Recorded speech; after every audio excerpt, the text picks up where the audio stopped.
السلام علیکم ورحمۃ اللہ وبرکاتہ۔ بسم اللہ والصلاة والسلام علی رسول اللہ نبینا محمد وعلی آلہ واصحابہ ومن والاه اما بعد۔ اعوذ باللہ من الشیطان الرجیم، بسم اللہ الرحمن الرحیم۔ محمد رسول اللہ والذین معہ اشداء علی الکفار رحماء بینہم۔ رب اشرح لی صدری ویسر لی امری واحلل عقدۃ من لسانی یفقہوا قولی رب زدنی علما۔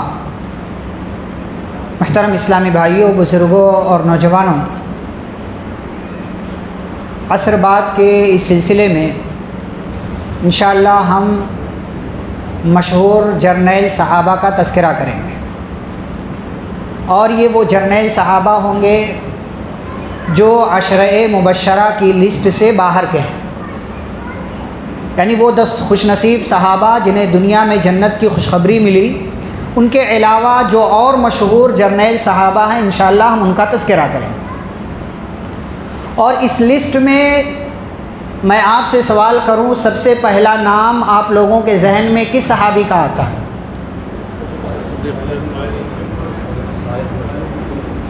خالد بن ولید رضی اللہ عنہ۔ ابو بکر صدیق رضی اللہ عنہ تو عشرہ مبشرہ میں سے ہیں، ان کے علاوہ سعد بن ابی وقاص عشرہ مبشرہ میں سے ہیں، عمر بن خطاب رضی اللہ عنہ عشرہ مبشرہ میں سے ہیں، لیکن خالد بن ولید رضی اللہ تعالی عنہ عشرہ مبشرہ میں سے نہیں ہیں۔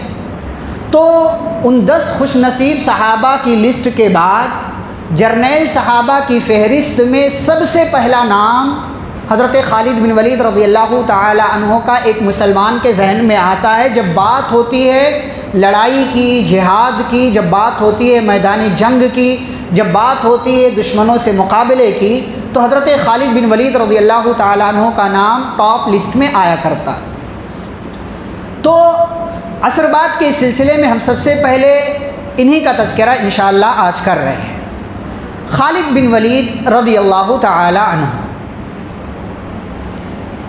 سب سے پہلے ان کا نام جانتے ہیں۔ جیسا کہ آپ کو خود معلوم ہے ان کا نام کیا ہے، خالد، اور ان کے والد کا نام ولید۔ اور یہ ولید کون ہے آپ جانتے ہیں؟ یہ ولید بن مغیرہ۔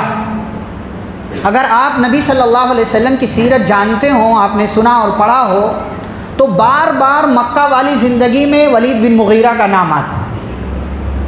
نبی صلی اللہ علیہ وسلم کو ستانے والوں میں سر فہرست یہ بندہ ولید بن مغیرہ، اسی کے بیٹے ہیں حضرت خالد بن ولید رضی اللہ تعالیٰ۔ اور آپ جانتے ہیں یہ بھی کہ خالد بن ولید رضی اللہ تعالیٰ عنہ آگے چل کر کے نبی صلی اللہ علیہ وسلم کے خاندان سے مل جاتے ہیں۔ خالد بن ولید بن مغیرہ بن عبداللہ بن مخزوم بن یقظہ بن مرہ، یہ 7ویں نسب میں جا کر کے خالد بن ولید رضی اللہ تعالی عنہ نبی صلی اللہ علیہ وسلم کے خاندان سے ملتے ہیں۔ محمد بن عبداللہ بن عبد المطلب بن ہاشم بن عبد مناف بن قصی بن کلاب بن مرہ، نبی کی طرف سے دیکھیں تو 8واں، خالد بن ولید رضی اللہ عنہ کی طرف سے دیکھیں تو 7واں۔ مرہ جو ہے دونوں میں کامن ہے، مرہ کے 2 لڑکے، ایک کلاب اور ایک یقظہ، تو کلاب والے سلسلے سے نبی صلی اللہ علیہ وسلم ہیں، اور یقظہ والے سلسلے سے حضرت خالد بن ولید رضی اللہ تعالی عنہ۔ ان کی کنیت ہے ابو سلیمان۔ ابو سلیمان، نبی صلی اللہ علیہ وسلم کی کنیت کیا ہے؟ ابو القاسم۔ بیچ بیچ میں سوال کرتا رہوں گا میں آپ لوگوں سے، اور پچھلا جو ہو چکا ہے نا اس کے بارے میں بھی پوچھتا رہوں گا اگلے دن، تبھی فائدہ ہوگا صحیح سے ہم لوگوں کو۔ تو نبی صلی اللہ علیہ وسلم کی کنیت جیسے ابو القاسم ہے، ایسے ہی عرب کے لوگوں میں تقریباً ہر انسان کی کنیت ہوا کرتی تھی۔ تو خالد بن ولید رضی اللہ عنہ کے ایک بیٹے تھے، بڑے بیٹے، ان کا نام سلیمان تھا، انہی کے نام سے ان کی کنیت تھی ابو سلیمان، یعنی سلیمان کے ابا۔ تو یہ ہو گئے خالد بن ولید رضی اللہ تعالیٰ عنہ کا خاندان ہوا، اور ان کے والد کا تعارف ہوا۔ اچھا، ان کے جو والد ہیں ولید بن مغیرہ، بہت مالدار، اشراف قریش میں سے، قریش کے سرداروں میں سے، جیسا کہ آپ جانتے ہیں۔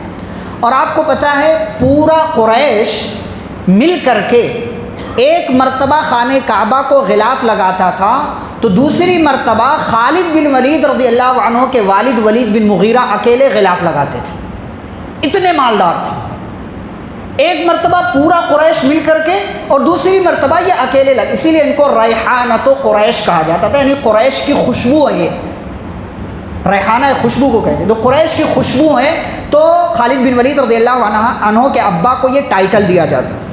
ان کی ماں جو تھی لبابہ بنت حارث، کیا نام؟ لبابہ بنت حارث، اور یہ بہن ہے کس کی؟ میمونہ بنت حارث رضی اللہ عنہا کی۔ اور میمونہ بنت حارث کون ہے؟ نبی صلی اللہ علیہ وسلم کی بیوی ہیں، ام المؤمنین۔ اس حساب سے خالد بن ولید رضی اللہ عنہ نبی صلی اللہ علیہ وسلم کے کیا ہوئے؟ کیا ہوئے؟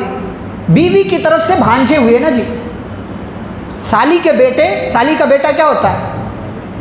بھانجا ہوتا ہے نا۔ تو اس حساب سے خالد بن ولید رضی اللہ عنہ نبی صلی اللہ علیہ وسلم کی سالی کے بیٹے ہونے کے ناطے آپ صلی اللہ علیہ وسلم کے کیا ہوتے ہیں؟ بھانجے ہوتے ہیں۔ لبابہ بنت حارث ان کی ماں کا نام تھا۔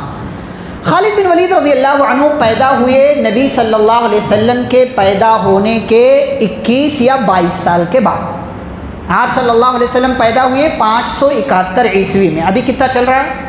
2023۔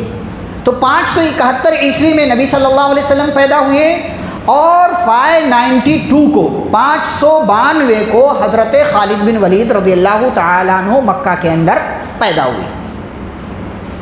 بڑے ہوئے، باپ نے تربیت کی تھی، ماحول وہی تھا کہ بھائی بہادری سکھائی جائے، اچھی تربیت کی جائے، اور جو ہے شجاع اور بہادر بنایا جائے تاکہ میدان جنگ میں جا کر کے مقابلہ کرے، اور مختلف طرح کی چیزیں وہ عرب کے معاشرے کے لوگ اپنے بچوں کو، اپنی اولاد کو سکھاتے تھے۔ خالد بن ولید رضی اللہ تعالیٰ عنہ کی نمایاں خوبیاں کیا تھیں؟ ایک تو شجاعت و بہادری، جو ہر بندہ جانتا ہے، جو خالد بن ولید رضی اللہ عنہ کا نام جانتا ہے وہ ان کی بہادری کی وجہ سے ان کو جانتا ہے۔ تو سب سے پہلی چیز بہادری۔ دوسرے، یہ دکھنے میں جانتے ہیں آپ کس کی طرح لگتے تھے؟ کوئی بتائیں گے؟ دکھنے میں نبی صلی اللہ علیہ وسلم کی طرح کون دکھتا تھا؟ مصعب بن عمیر رضی اللہ عنہ، حسن حسین، فاطمہ رضی اللہ عنہ، یہ سب نبی صلی اللہ علیہ وسلم کی طرح دکھتے تھے۔ لیکن خالد بن ولید رضی اللہ عنہ کس کی طرح دکھتے تھے؟ عمر بن خطاب رضی اللہ عنہ کی طرح۔ خاندان ایک ہی ہے۔ عمر بن خطاب بعض دفعہ لوگوں کو ایسے اچانک نظر پڑتی، لوگوں کو بعض دفعہ ڈاؤٹ ہو جاتا تھا یہ خالد ہے یا عمر ہے، کیونکہ باڈی بلڈر بھی تھے، ہٹے کٹے تھے، تندرست تھے، شجاع اور بہادر تھے۔ اور عمر بن خطاب رضی اللہ عنہ کا بھی یہی معاملہ تھا، چہرے مہرے میں بھی تقریباً جو ہے ملتے جلتے تھے، خاندان ایک تھا، تو دونوں آپس میں ایک دوسرے سے بڑے مشابہ تھے، مشابہت رکھتے تھے، دونوں ایک دوسرے کا فیس رکھتے تھے۔ بڑے فیاض تھے، سخی، خرچ کرنے والے، مالدار تھے ہی، تو جب کسی پر خرچ کرتے تھے دل کھول کر خرچ کرتے تھے، دیکھا جائے گا آگے کا۔ آج بھی الحمدللہ بہت سارے لوگ ہیں ایسے، تو دل کھول کر خرچ کرتے تھے، یہ ان کی صفت تھی۔ ایسے ہی جب کبھی مشورے کی بات ہوتی تھی نا تو بڑی حکمت والے تھے، بڑی حکمت کے ساتھ کوئی مشورہ دیتے تھے حضرت خالد بن ولید رضی اللہ تعالیٰ عنہ۔ اور میدان جہاد کے ماہر تھے، آپ جانتے ہیں۔ اور باپ نے جو تعلیم دی تھی نا، جو پڑھے لکھے لوگ تھے اس معاشرے کے، تو اس معاشرے میں سے ایک حضرت خالد بن ولید رضی اللہ تعالیٰ عنہ بھی تھے، فصاحت و بلاغت کے بڑے ماہر تھے، عربی زبان پر بڑا کنٹرول تھا، بڑا ملکہ تھا، پورا ایک دم بہترین گفتگو کرتے تھے۔ جیسے کوئی انگریزی بڑی بہترین بولتا ہو نا تو اس کو ہم جو ہے آنکھ نکال کر کے دیکھیں کتنی اچھی انگلش بول رہا، تو ایسے حضرت خالد بن ولید رضی اللہ تعالیٰ بڑے فصیح تھے، بڑے بلیغ تھے، اچھی اچھی عبارتیں، اچھے اچھے جملے جب بولتے تھے تو اپنی زبان سے نکالا کرتے تھے۔ اب زندگی دیکھتے ہیں کہ پہلے کی زندگی کیسی تھی اور بعد کی زندگی کیسی۔ تو خالد بن ولید رضی اللہ تعالیٰ عنہ کی زندگی جو اسلام لانے سے پہلے ہے اس کے بارے میں بہت زیادہ تفصیلات کتابوں میں نہیں ہیں، اس لیے کہ گویا کہ جیسے گمنام رہے ہیں۔ لیکن ان کا جو ہے نام کہاں سے آتا ہے؟ کس جنگ سے؟ جنگ احد سے۔ جنگ احد سے اس لیے کہ قریش کی طرف سے جو لشکر آیا تھا 3000 کا، اس 3000 کے لشکر میں جو لشکر کے حساب سے ترتیب ہوتی ہے بھائی آگے کا، پیچھے کا، رائٹ کا، لیفٹ کا، تو رائٹ والے جو کمانڈر تھے وہ حضرت خالد بن ولید رضی اللہ تعالیٰ عنہ تھے، رائٹ کی طرف سے. اور تقریباً جنگوں میں اگر کمانڈر نہ رہے ہوں، کمانڈر ان چیف جس کو سپہ سالار بولتے ہیں، اگر وہ نہ رہے ہوں تو اکثر و بیشتر رائٹ میں ہی یہ قیادت کرتے تھے، لیڈر کیا کرتے تھے، یعنی اس طرف سے حملہ کرتے تھے، رائٹ کی طرف سے. تو جنگ احد میں یہ طاق میں تھے کہ کس طریقے سے موقع ملے اور میں جو ہے پورا چکر کاٹ کر کے آؤں اور مسلمانوں پر حملہ کر دوں. جانتے کس راستے کی تلاش میں تھے؟ میدان جنگ کے بڑے ماہر تھے، پورا لوکیشن دیکھ لیتے تھے، پورا میپ ان کی نظروں میں، ان کے ذہن و دماغ میں ہو جاتا تھا کہ یہ جہاں جنگ لڑی جا رہی ہے نا، یہ کس طریقے کا رقبہ ہے، کیا ایریا ہے، کیسا ہے. تو میدان احد جو لوگ دیکھیں جانتے ہیں کہ ایک طرف پورا پہاڑ ہے، 6-7 کلومیٹر کا پورا پہاڑ ہے، بیچ میں میدان احد ہے، اس طرف مدینہ کی آبادی تھی اور اس طرف جو ہے باغات وغیرہ تھے. تو ایک طرف آبادی، ایک طرف پہاڑ، ایک طرف جو ہے باغات اور اس طرف کا ایریا خالی. تو اب اگر پیچھے سے حملہ کرنا ہو تو پورا احد پہاڑ کا چکر کاٹ کر کے آنا پڑے گا. اور نبی صلی اللہ علیہ وسلم نے اسی لیے، اب ظاہر سی بات ہے نبی تو نبی ہے، خالد بن ولید رضی اللہ عنہ کی فراست، ان کی سمجھ، ان کی عقل اپنی جگہ، لیکن نبی صلی اللہ علیہ وسلم کی فراست، ان کی سمجھ اپنی جگہ، کہاں دونوں کا مقابلہ ہے. اسی لیے نبی صلی اللہ علیہ وسلم نے چھوٹی سی پہاڑی پر جسے جبل رومات کہا جاتا ہے، وہاں 50 تیر اندازوں کو رکھ دیا اور کہا کہ جب تک ہمارا اگلا آرڈر نہ آ جائے، اگلا آرڈر آنے تک تم اس جگہ کو کسی بھی صورت میں نہیں چھوڑو گے. دیکھو کہ ہمارے جسم کی بوٹیاں کی جا رہی ہیں تب بھی اس جگہ کو نہیں چھوڑو گے. ہم جنگ جیت گئے ہوں تب بھی نہیں چھوڑو گے، ہم جنگ ہار گئے ہوں تب بھی نہیں چھوڑو گے جب تک کہ ہمارا اگلا آرڈر نہ آ جائے. 50 تیر اندازوں کو رکھ دیا. عبداللہ بن جبیر رضی اللہ تعالیٰ عنہ کو ان کا لیڈر بنا دیا. اس طرف سے حملہ کرنے کی 3 مرتبہ خالد بن ولید رضی اللہ عنہ نے کوشش کی. اب آپ تصور کریں کہ گھوڑے سے جانا ہے، 6 کلومیٹر کا لمبا پہاڑ، پورا پیچھے کا ایریا کاٹ کر کے آنا ہے، اس طرف سے پھر آ کر کے حملہ کرنا ہے. ان 50 تیر اندازوں نے ان 300 لوگوں کا بھرپور مقابلہ کیا. 300 لوگوں، ان کی قیادت میں، خالد بن ولید رضی اللہ عنہ کی قیادت میں 300 لوگ تھے رائٹ کی طرف. تو 3 مرتبہ اس 300 کے لشکر کو ہرایا اور بھاگنے پر مجبور کر دیا. اور جب قریش کے لشکر میں بھگدڑ مچی، شروع میں حضرت حمزہ، حضرت حنظلہ، حضرت ابو دجانہ، حضرت جو ہے سعد بن معاذ، سعد بن عبادہ، سعد بن ربیع اور دیگر صحابہ کے حملوں کی وجہ سے جب بھگدڑ مچی قریش کے لشکر میں اور عورتیں بھی بھاگنے پر مجبور ہو گئیں اور ان 50 تیر اندازوں کو یہ لگا کہ ہم جنگ جیت گئے، تو یہ سوچا انہوں نے کہ نبی کا آرڈر یہیں تک تھا کہ جنگ جیت گئے ہو تو چھوڑ دو. تو ان لوگوں نے چھوڑ دیا. حالانکہ جو لیڈر تھے عبداللہ بن جبیر وہ سمجھا رہے تھے نہیں ابھی نبی کا آرڈر نہیں آیا، جگہ مت چھوڑو. لیکن ان کو لگا جنگ جیت گئے، یہاں رکنے کا کوئی فائدہ نہیں، اب کیا ہوگا، ادھر سے کون آئے گا، نبی کی بات یہاں تک تھی، چھوڑو جگہ چھوڑ دیا. خالد بن ولید رضی اللہ عنہ مسلمان نہیں تھے.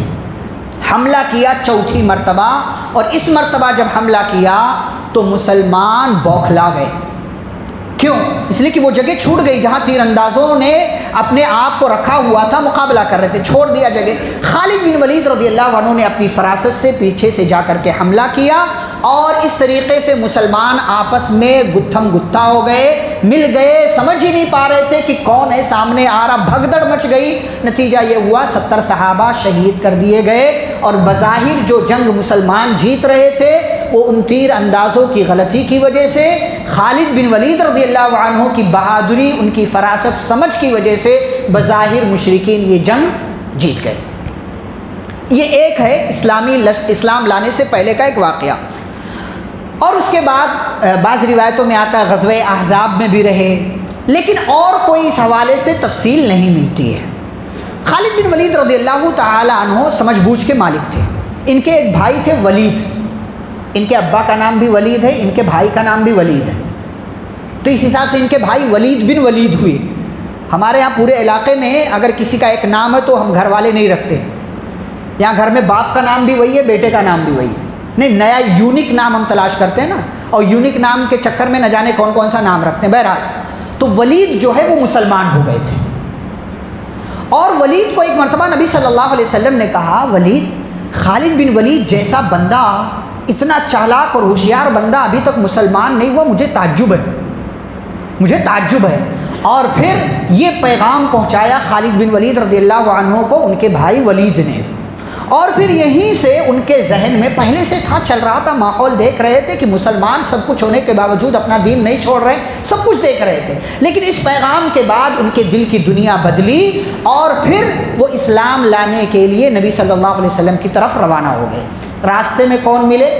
عمرو بن عاص اور عثمان بن ابو طلحہ یا عثمان بن طلحہ، یہ دونوں ملے، یہ تینوں آ کر کے نبی صلی اللہ علیہ وسلم کے پاس پہنچے، ان تینوں نے اسلام قبول کیا۔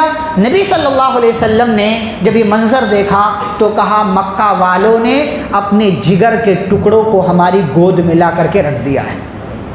یہ تینوں نا جانتے، عمرو بن عاص ان کا بھی تذکرہ انشاءاللہ آگے ہوگا، خالد بن ولید کو جانتے ہیں آپ، اور عثمان بن طلحہ یہ وہ صحابی ہیں کہ قیامت تک جن کے خاندان میں خانہ کعبہ کی چابی رہنے والی ہے۔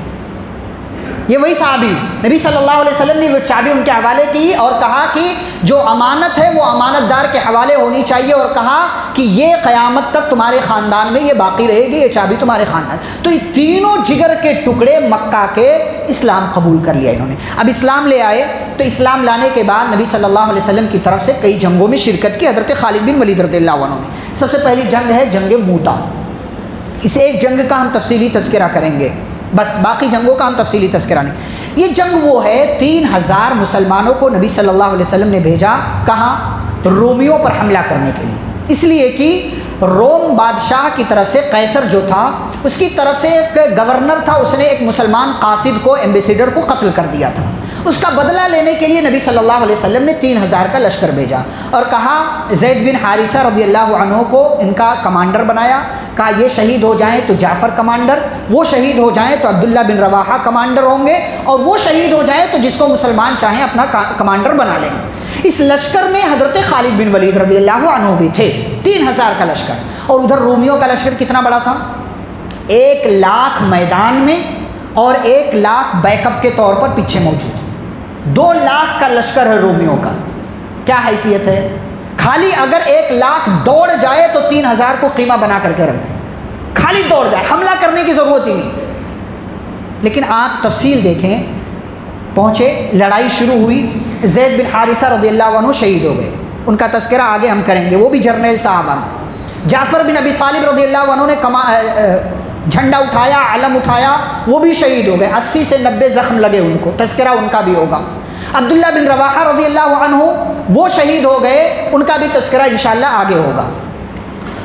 اور ادھر نبی صلی اللہ علیہ وسلم کے اوپر وحی آئی، جبریل امین علیہ الصلوۃ والسلام آئے، لیکن اس کو بتانے سے پہلے یہاں میدان کا منظر دیکھیں کہ جھنڈا مسلمانوں کا گر گیا ہے، تینوں کمانڈر یکے بعد دیگرے شہید ہو گئے ہیں۔ اب کون کمانڈر ہوگا؟ نبی نے کچھ نہیں کہا تھا، ایک صحابی نے پرچم اٹھایا، اور اس صحابی نے پرچم جب اٹھایا اعلان بھی کیا، اور اس اعلان کے بعد مسلمانوں کا اتفاق ہوا کہ یہ پرچم اب خالد بن ولید رضی اللہ عنہ کے حوالے کیا جائے۔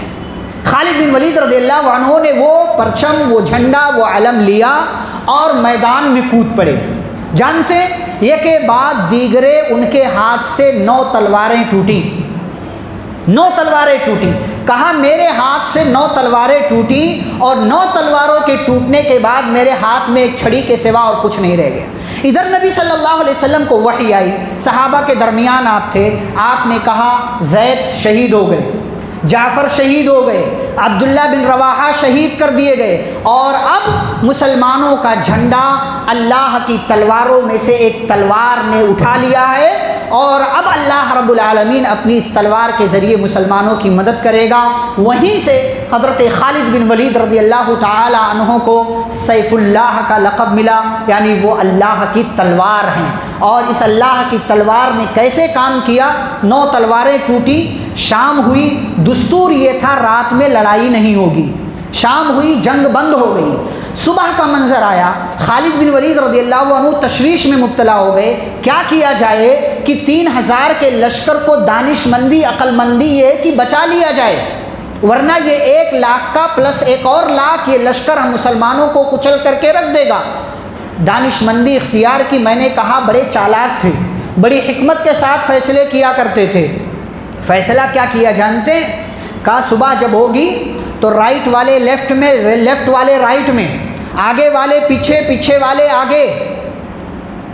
سوشل میڈیا نہیں تھا کہ پہلے سے پلان کر کے جائیں کہ یہ فلانے جو ہے یہ ان کا جو ہے ویک پوائنٹ کیا ہے، ان کا جو ہے اسٹرانگ پوائنٹ کیا ہے، یہ لشکر، یہ چہرے، کون سے چہرے والے آگے ہیں، کون سے چہرے والے پیچھے. نہیں، 3000 کا لشکر ہے، کون پہچانتا ہے کہ کل آگے کون تھا آج آگے؟ کمانڈر کو پہچانے گا، کمانڈر کے بعد والا جو ہے اس کو پہچانے گا، جس کے ہاتھ میں جھنڈا ہے اس کو پہچانے گا. دانش مندی اختیار کی کہ رائٹ والے جو ہے لیفٹ میں، لیفٹ والے رائٹ، آگے والے پیچھے، پیچھے والے آگے. اور جنگ کی ترتیب پوری بدل دی. میدان میں پہنچے، اور میدان میں جب پہنچے تو رومی ہکا بکا ہو گئے. لگتا ہے ان کو مدد پہنچ گئی ہے، لگتا ہے نیا جو ہے، نئی جو ہے کوئی فریش ٹیم آ گئی ہے ان کے پاس جو ہمارے اوپر حملہ کرے گی. اور ایک دانش مندی کیا کی جانتے ہیں؟ لشکر کو تھوڑا تھوڑا تھوڑا پیچھے کرتے رہے. یہ ایک چال تھی حضرت خالد بن ولید رضی اللہ عنہ. جب پیچھے ہونے لگے تو رومیوں نے یہ سوچا کہ یہ پیچھے اس لیے جا رہے ہیں کہ لگتا ہے ان کا ایک اور لشکر پیچھے کھڑا ہے جیسے ہمارا ہے، یہ پیچھے جائیں گے، ہم ان کا پیچھا کرتے کرتے جو ہے آگے بڑھتے جائیں گے تو یہ بارگی کہیں ایسا نہ ہو ہمارے اوپر حملہ کر دیں. ادھر خالد بن ولید پیچھے ہٹاتے رہے، ہٹاتے رہے، ہٹاتے رہے اور اپنے لشکر کو بچا لے گئے. اور ادھر رومیوں پر کیا ہے، ان کے دلوں پر رعب و دبدبہ اور خوف ڈال دیا.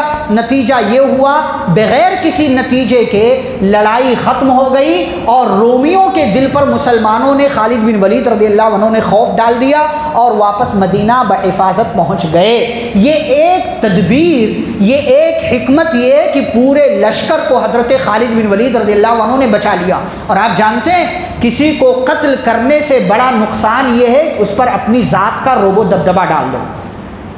نبی صلی اللہ علیہ وسلم کی خصوصیت کیا جانتے ہیں؟ نصرت بالرعب مسیرۃ شہر.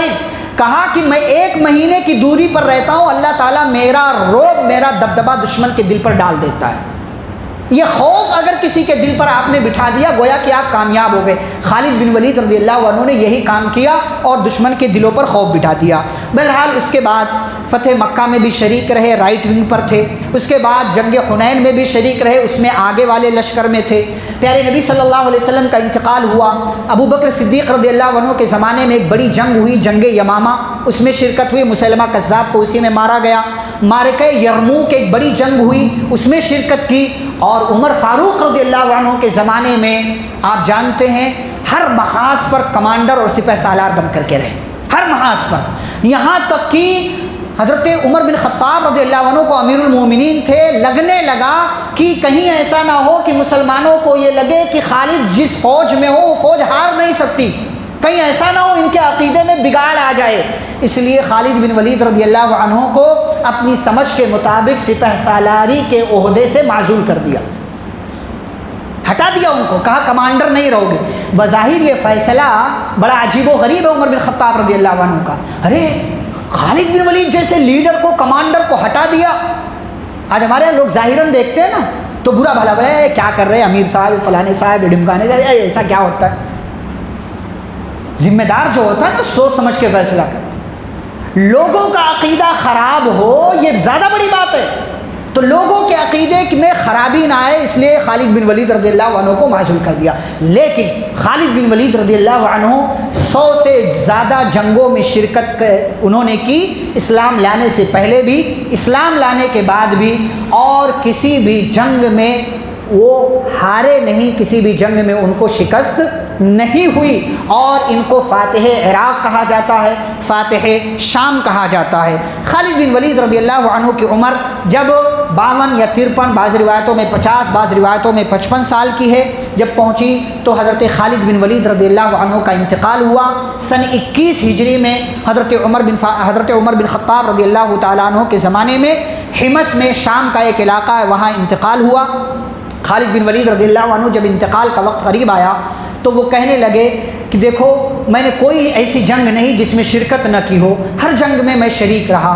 میری آرزو تھی کہ اللہ مجھے میدان جنگ میں شہادت کا مرتبہ نصیب کرے، لیکن دیکھو خالد بن ولید جیسا جو ہے شجاع اور بہادر مجاہد جو ہے میدان کارزار، میدان جنگ کے بجائے بستر پر اس کو موت آ رہی ہے. جاؤ بزدلوں کو پیغام دے دو کہ اگر موت میدان جنگ میں جانے سے آتی تو خالد بن ولید اس کا سب سے پہلا حقدار تھا. موت کا وقت مقرر ہے، موت کی جگہ مقرر ہے۔ میدان جنگ میں جانے سے موت نہیں آتی، میدان جنگ میں موت آ بھی جائے اسے شہادت کا مرتبہ کہتے ہیں، ورنہ اگر میدان جنگ میں جانے سے موت ہی آتی تو خالد بن ولید رضی اللہ عنہ بستر پر ان کا انتقال نہیں ہوتا بلکہ میدان جنگ میں ان کی شہادت ہوتی۔ خالد بن ولید رضی اللہ عنہ نے 3 شادیاں کی، 3 بیویاں ان کی تھیں، اور 3 بیویوں سے 5 بیٹے ان کے ہوئے، کوئی بیٹی ان کو نہیں تھی۔ یہ مختصر سا خاکہ حضرت خالد بن ولید رضی اللہ تعالیٰ عنہ کا ہے۔ 4 میں سے 4 پیغام ان کی زندگی سے میں آپ کو دے کر کے بات ختم کروں۔ سب سے پہلی بات، اولاد کی صحیح تربیت کریں۔ خالد بن ولید رضی اللہ عنہ کی تربیت ان کے باپ نے کی تھی اس سماج کے حساب سے، اور خالد بن ولید رضی اللہ عنہ نے اپنے بیٹوں کی تربیت کی۔ ان کا ایک بیٹا جنگ یرموک میں ان کے ساتھ شریک ہوا، ان کے ساتھ لڑائی کی، دونوں باپ اور بیٹے ایک ہی جنگ میں شرکت کی دونوں نے۔ تو اولاد کی صحیح تربیت کریں۔ نمبر 2، سب کچھ دنیا میں آپ کو نہیں مل سکتا، چاہے آپ کتنے نیک کیوں نہ ہو جائیں، کتنے نیک کیوں نہ ہو جائیں نا، سب کچھ آپ کو دنیا میں نہیں مل سکتا۔